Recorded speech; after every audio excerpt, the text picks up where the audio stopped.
Welcome back, Nazreen. Sir, at the same time, do we have that kind of support from Afghanistan on this issue? Balochistan और ये Khyber Pakhtunkhwa? Not at all. Balochistan ने मतलब अफगानिस्तान में हमें क्या support करना है बेसिकली, तो इस वक्त देखा जाए तो जो रजीम है वहां से एक बेस बना हुआ है उसको वो और डेफिनेटली भारत की उसमें फंडिंग भी है, उनके काफी सारे अभी वहां पे स्पेस बनी, बल्कि अभी कल मैं स्टेटमेंट देख रहा था भारत का हमारा बड़ा स्पेशल रिलेशनशिप है, but they are on the losing side. क्योंकि अफगानिस्तान में देखें लोग 1-2 साल से ज्यादा प्रेशर बर्दाश्त नहीं करते। अभी लिटरली अगर आप बाबा बंद हैं, उसके बाद आप स्पोर्ट्स नहीं कर सकते, आप ढंग से कपड़े नहीं पहन सकते और आपको बेसिकली नुकरे लगा दी, खवातीन बंद है, ये ज्यादा चल नहीं सकता। यू विल फाइंड के ये इंटरनल रिवोल्ट भी होगा unless they start behaving like a normal state. Waqar sahab, इससे अगला सवाल मेरा जुड़ा हुआ ये है कि ये इशू पाकिस्तान का तो नहीं, इशू तो पूरी दुनिया का है। तो क्या हमारा मैसेज दुनिया तक पहुंच रहा है कि यहां पर हम दहशतगर्दी का विक्टिम पाकिस्तान इटसेल्फ है? जी सारा आई थिंक इसमें आई वुड से कि ट्रांजैक्शनल रिलेशनशिप है।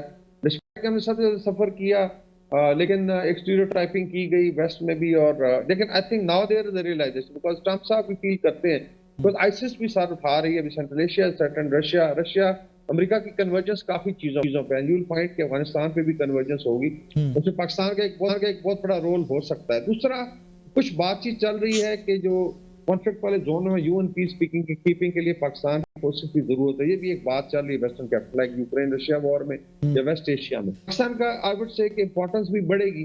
तो इसमें जो transaction relationship I think we should demand the international community कि भाई साहब आपने सारा मक क्रिएट किया, 2 सुपर पावर जहां आई पिछले 40 साल में बैठी रही और इस इलाके को तबाह बर्बाद करके चली गई, और मतलब अफगानिस्तान का देख लें पिछले 20 साल में 8-9 दफा तो रजीम चेंज हुई है वायलेंट, तो how can it be A stable country? वहां तो हर 3-4 साल बाद एक नई रजीम आ जाती है, तो उसमें इंटरनेशनल कम्युनिटी की जिम्मेदारी, अदरवाइज बिकम अ मॉन्स्टर।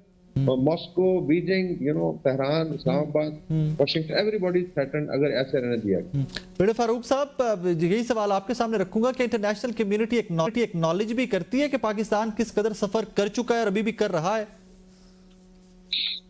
बिल्कुल, इंटरनेशनल कम्युनिटी बिल्कुल एक्नॉलेज है। उनकी कभी कभी जो स्टेटमेंट्स आती हैं कि पाकिस्तान और इज विक्टिम ऑफ टेररिज्म, और खासकर वो हमने कितने डोजेस प्रेजेंट किया है हर फोरम के ऊपर, यूनाइटेड नेशन में और डिप्लोमेटिक लेवल के ऊपर, कि कैसे इंडिया स्टेट स्पॉन्सर टेररिज्म और वाया अफगानिस्तान केपी हो गया, बलूचिस्तान में उन्होंने क्या कुछ इंडिया ने नहीं किया।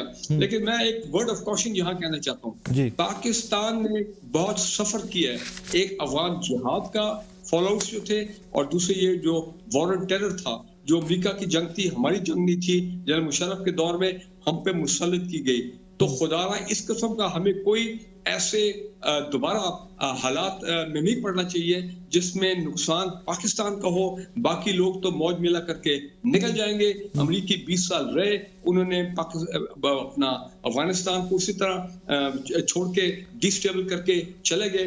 सारा बर्डन जो है नुकसान पाकिस्तान का हुआ, इकोनॉमिकली, सोशली, उसके बाद ड्रग्स स्मगलिंग। और मैं इस गवर्नमेंट को फैसले को बहुत सपोर्ट करता हूँ। मैं कहता हूँ ये तो बड़ा अच्छा काम हो गया कि हमने कहा 31 मार्च तक की अफगानी जो है जो बाकी रह गए हैं 7-8 lakh, by you go back to your country, जो इलीगल लोग हैं, ये बहुत अच्छा था।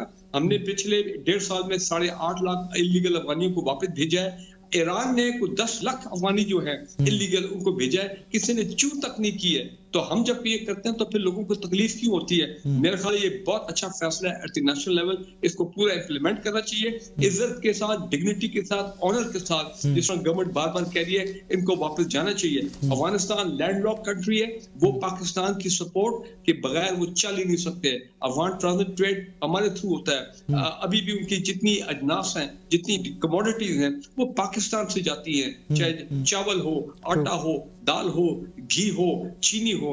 तो कहने का मतलब यह है कि अफगानिस्तान पाकिस्तान के अगर के साथ दुश्मनी वाले हालात रखेगा तो नुकसान हमारा उतना नहीं होगा जितना उनका नुकसान होगा। ये जितने हमने जो ट्रेड कॉरिडोर बनाए थे, अंगूर अड्डा हो गया, गुलाब खान हो गया, ये इसके बाद तोरखम और चमन तो ये पहले से चल रहे हैं। तो ये जनाब बेसिकली इनका मकसद ही ये था कि जो ट्रेड है वाया अफगानिस्तान को भी अपॉर्चुनिटी ट्रेड की मिले टुवर्ड्स कराची एंड गवादर, और इसी तरह सेंट्रल एशिया के साथ भी हमारे ट्रेड के रवाबित हों, और both countries should stand to gain economically, और ये ओपन ट्रेड कॉरिडोर हो। लेकिन लगता यह है कि वो अफगान तालिबान गवर्नमेंट जो है उनका एजेंडा ही कुछ और है, बेवकूफ लोग हैं, उन्होंने अपनी कौम का ब्रिगेडियर फारूक साहब, ब्रिगेडियर रिटायर्ड वकार साहब, आप दोनों मेहमानों का बहुत शुक्रिया।